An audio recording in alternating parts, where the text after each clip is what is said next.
Hey everyone, this is FaZe and welcome to my channel. Over the past couple weeks, I've done a lot of videos on the all-new Kindle Scribe. It's a device that I'm personally kind of confused about and slightly disappointed with as well. You can check out my full review by clicking the link above or in the description below. Now, after using the Kindle Scribe for a while now, there's a couple things that I've noticed. That it's an okay digital reader and it's an okay note-taking device. For reading books, I still choose my Paperwhite and my Oasis over this larger Kindle Scribe. Yes, it's a bigger screen, but you don't get additional features to make that bigger screen worthwhile. And a lot of students have been commenting and asking me what I think about this device. And a lot of them have been telling me how they have a lot of textbooks and they want to take notes and make adjustments to diagrams and stuff like that. And to be honest, that experience on the Kindle Scribe is not the greatest. And when it comes to diagrams and tables, there's no way you can really modify that at all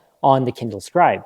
So this is what my suggestion is. I've been using the iPad mini for a couple years now, and I absolutely love this device.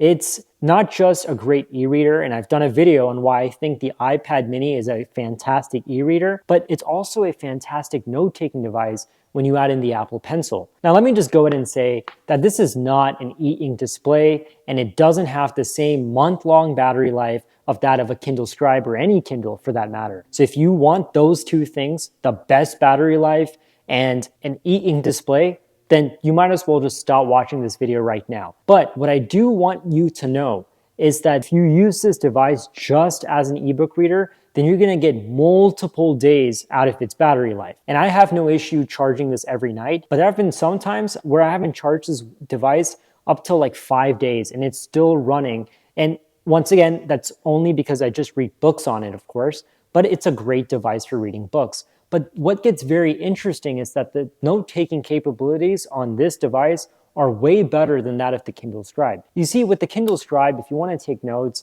you only have the accessibility of the sticky notes. You can only create sticky notes. And even to do that, it takes additional steps which are not as seamless.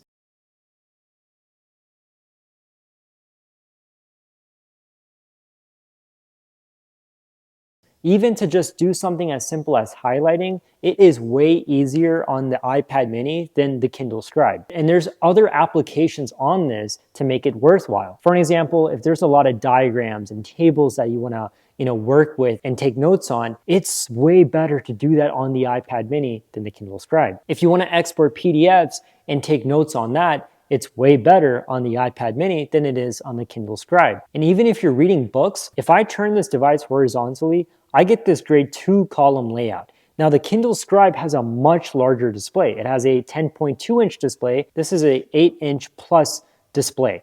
So even this smaller display can offer you 2-page layout, whereas the Kindle Scribe cannot do that. And that's very, very disappointing when I look at the Kindle Scribe. And I have this great paper-like screen protector on my iPad mini, so it feels a lot like reading on paper. And of course, I have this great sepia-like background, so when I'm reading books, it's much easier on the eye. So for those who complain that reading on an LCD display is not great, well, if you get the paper-like screen protector, which is like this very nice matte finish screen protector, and if you switch between different modes on the iPad mini for reading, it's so much easier on the eye. And obviously the ability to change through fonts and the sizes of the fonts is just like the Kindle, but the background, having a nice sepia tone or a dark brown tone, it's really, really nice because it's better on the eye. And of course, it's got True Tone technology. So at the end of the day, it's basically adjusting to your environment and adjusting the color temperature of the display to match your environment, which is really, really cool. And at the end of the day, the iPad mini is a great tool, not just for students,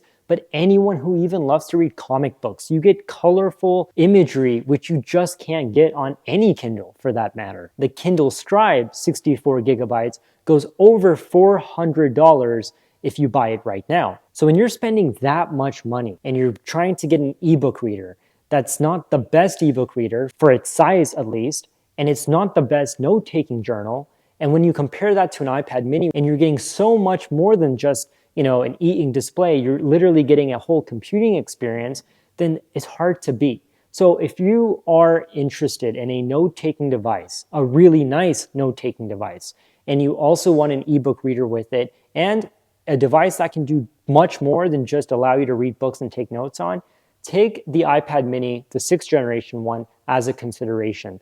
I use it to take notes. I use it to read books. It goes with me everywhere I go. It's portable. It's the size of a paperback book. It's very, very, very nice. And if you have been using it, comment below and let me know what your thoughts are on the iPad mini 6. If you have any questions, comment below and let me know. Till then, see you next time.